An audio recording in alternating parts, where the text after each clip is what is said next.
The temple stairs were no longer just stone. They felt like a boundary between everything that had been believed and everything that had just been revealed. Seo-hee remained kneeling where she had fallen, her breath uneven, her shoulders still trembling from the weight of what she had finally understood. The air around her seemed colder now, as if the mountain itself had absorbed the truth and did not quite know what to do with it. Seo-yeon stood above her sister for a long moment without speaking. There was no anger left to defend, no competition left to win. Only exhaustion, quiet, human, unguarded. Slowly, Seo-yeon lowered herself onto the steps beside her.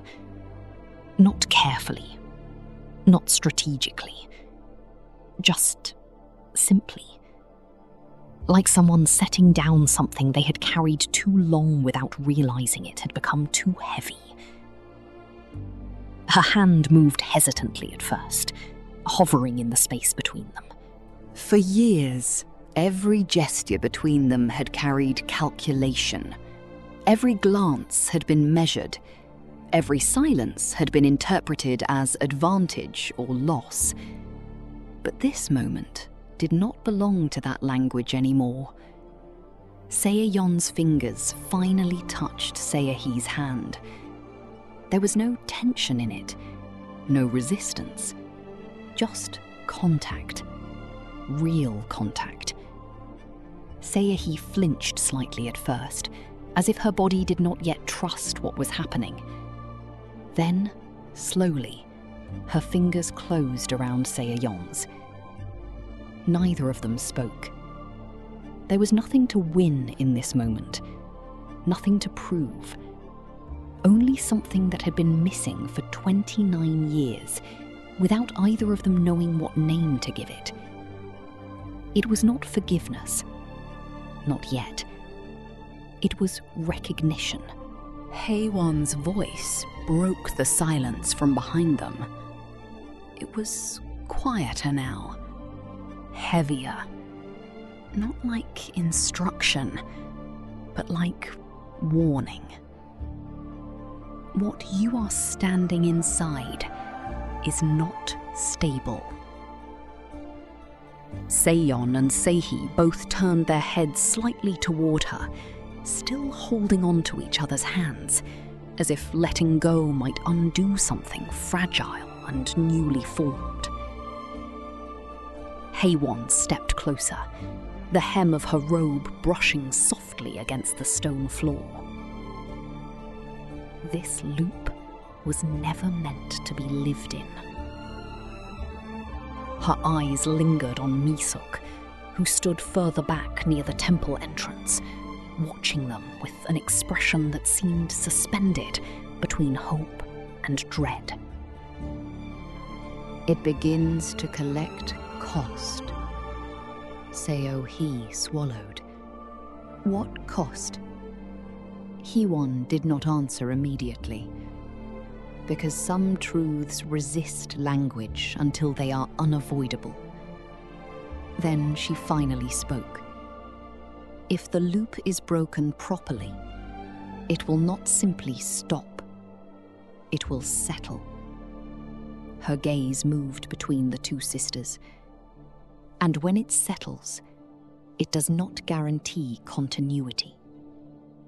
Seo-yeon's grip tightened slightly on Seo-hee's hand. Haewon continued. You may not retain each other. A silence followed.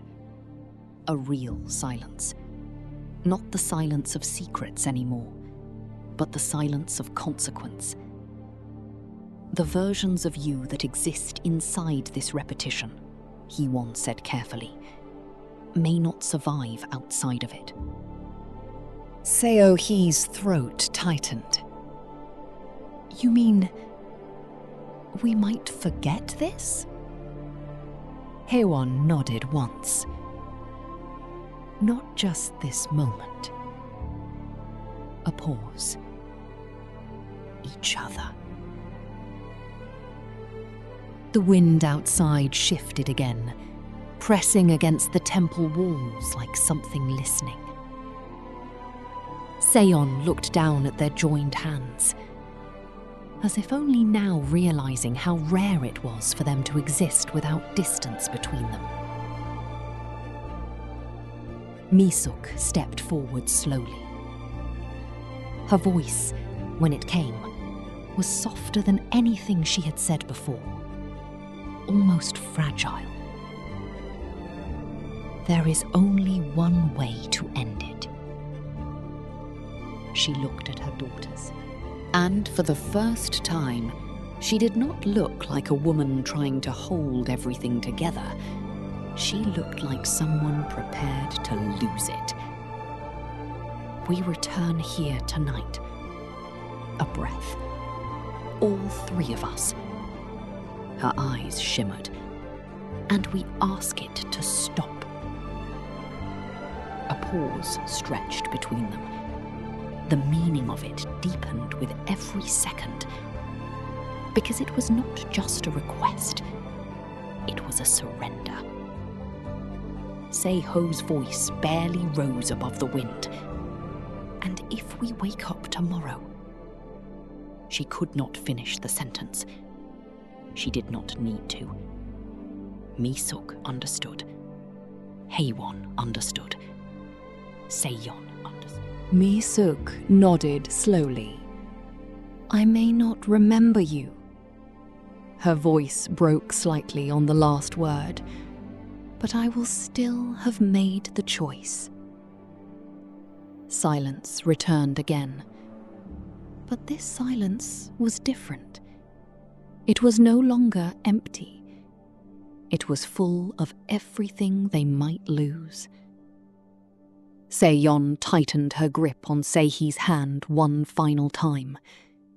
Not as reassurance, not as promise, but as acknowledgement that something real had finally existed between them, even if it might not survive the night.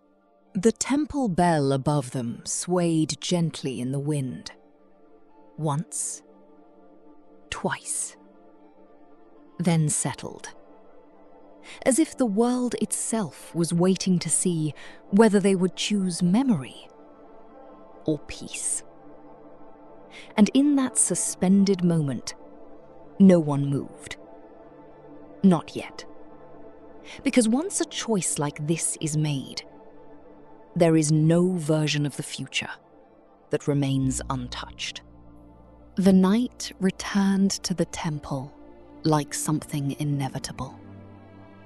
Not dramatic, not violent, just final. The three women stood once again beneath the ancient structure that had carried their family's grief longer than any of them had understood.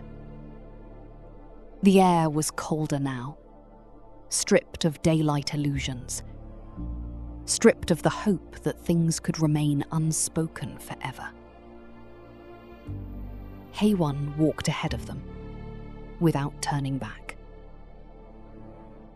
There was no ceremony in her movement anymore, only purpose. Inside the temple hall, the lanterns had been dimmed deliberately, not extinguished, not lit fully, as if the space itself was being prepared for something that did not belong to performance or tradition. Haewon knelt at the center of the floor and began. The closing ritual was not like the one they had seen before. It did not rise. It did not announce itself. It unfolded, slowly, quietly. Each gesture mirrored the opening blessing of years past, but stripped of its theatrical distance. Where once there had been ritual precision, now there was human weight.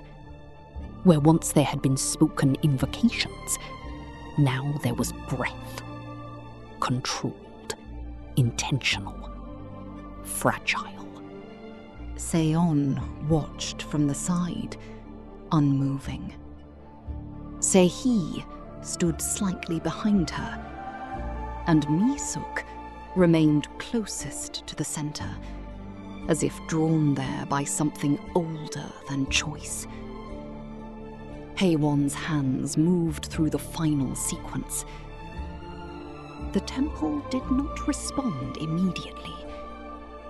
It waited, as if recognizing that this time the request was not born from desperation alone, but from acceptance, from surrender, from truth finally spoken in full daylight, even inside the night.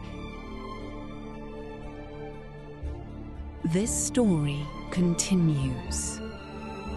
Don't miss any part of it.